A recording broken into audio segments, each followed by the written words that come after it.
ગુજરાતમાં વ્યાજખોરો સામે કાર્યવાહી થઈ રહી છે, જેમાં સુરતમાં નોંધેલા વ્યાજખોરો સામેના ગુનાઓમાં મૂડી પરત કરાઈ છે।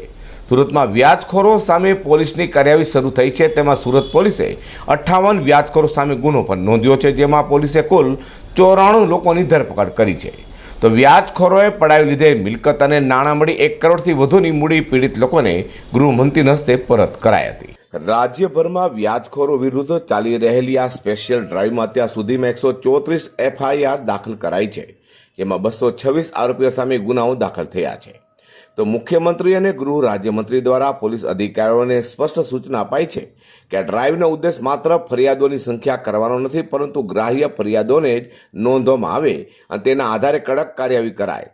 જે અરજદાર પાસેથી વ્યાજખોરે ખોટી રીતે નાણાં પડાવ્યા હોય તે નાણાં પણ પરત આપવાનો અભિગમ છે। આ લોક દરબારમાં વ્યાજખોરોના ચુંગલમાં ફસેલા નિર્દોષ લોકોએ પોલીસ સમક્ષ પોતાની વ્યથા ઠાલવી છે। સુરતમાં પણ વ્યાજખોરો સામે કાર્યવાહી થઈ રહી છે, જેમાં સુરતના નોંધાયેલા વ્યાજખોરો સામે ગુનાઓમાં મૂડી પરત કરાઈ છે। ગૃહમંત્રી હર્ષ સંઘવીના હસ્તે લોકોને મૂડી પરત કરવામાં આવી રહી છે, જેમાં સુરત પોલીસે કુલ 58 વ્યાજખોરો સામે ગુનો નોંધ્યો છે, તેમજ પોલીસે કુલ 94 લોકોની ધરપકડ પણ કરી છે। સુરત પોલીસે પીડિત લોકોને તેમની 1 કરોડથી વધુની મૂડી પરત કરી છે। સુરત સહિત રાજ્યભરમાં વ્યાજખોરો સામે ડ્રાઈવ શરૂ કરાઈ છે। 31મી જુલાઈ સુધી ચાલનારા ડ્રાઈવ અંતર્ગત તમામ જિલ્લામાં ઉચ્ચ પોલીસ અધિકારીઓ દ્વારા લોક દરબાર યોજી તપાસ સાથે કડક કાર્યવાહી શરૂ કરી દેવાઈ છે। તો સુરતમાં વ્યાજખોરોએ પડાવી પાડેલી મિલકતો અને નાણાં મળી 1 કરોડથી વધુની મૂડી પીડિત લોકોને ગૃહમંત્રી હર્ષ સંઘવીના હસ્તે અપાઈ હતી। આ સમયે હર્ષ સંઘવીએ કહ્યું હતું કે વ્યાજખોર કોઈ પણ હશે તેની સામે કાર્યવાહી કરાશે।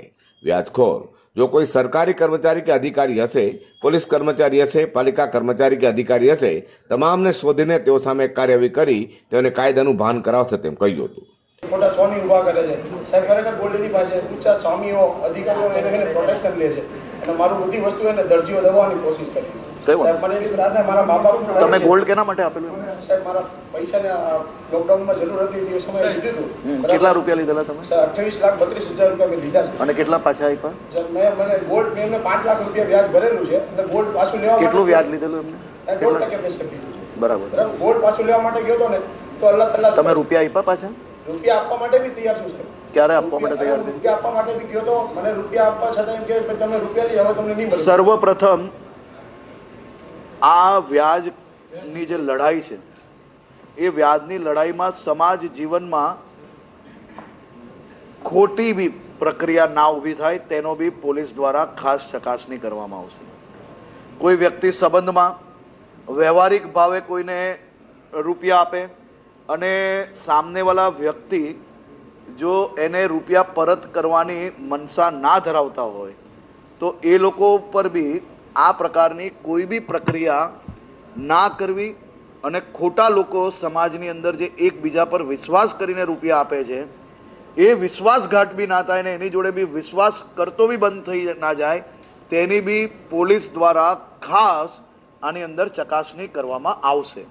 આ પ્રકારના અનેક કિસ્સાઓ પર 2 વે તપાસ કરીને સાચા નિર્ણયો જરૂરથી લેવા જોઈએ।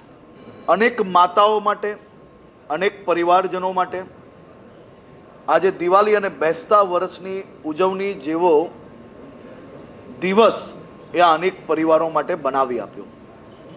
વ્યાજખોરોના દૂષણ સામે ગુજરાતના મુખ્યમંત્રી શ્રી ભૂપેન્દ્રભાઈ પટેલના માર્ગદર્શનમાં ગુજરાત પોલીસ એક લડાઈ લડી રહી છે અને અનેક વ્યાજખોરોના દૂષણમાંથી આજે આ અનેક પરિવારોને પોતાના ઘર પરત અપાવવામાં સુરત પોલીસને ખૂબ મોટી સફળતા મળી છે।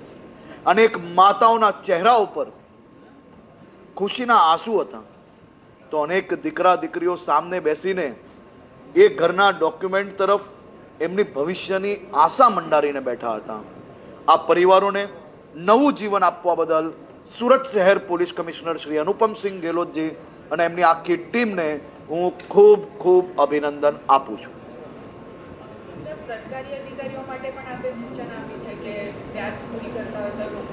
વ્યાજખોરી કરનાર કોઈ બી વ્યક્તિ હોય, ચાહે સરકારી અધિકારી હોય, ચાહે પોલીસનો અધિકારી હોય, ચાહે મહાનગરપાલિકાનો અધિકારી હોય, ચાહે કોઈ પોલિટિકલ લોકો હોય કે ચાહે કોઈ રિપોર્ટર હોય, આ બધા જ લોકો પર કડકમાં કડક પગલાં ભરવા, કારણ કે આ દૂષણ એ સામાજિક દૂષણ છે। આ દૂષણમાં કોઈ બી વ્યક્તિ હું જેટલી ફિલ્ડ બોલ્યો છું એના સિવાયના બી કોઈ બી વ્યક્તિ હશે તો એ લોકો પર બી ગંભીર પગલાં ભરવામાં આવશે. વધુમાં સુરત પોલીસે વ્યાજખોરો સામે લોકોની ફરિયાદોના આધારે નિકાલ માટે તાત્કાલિક ધોરણે કાર્યવાહી હાથ ધરી છે. સાથે પોલીસ દ્વારા શ્રમજીવો અને બેંકોમાંથી લોન અપાવવાનું પણ આયોજન કરાય છે.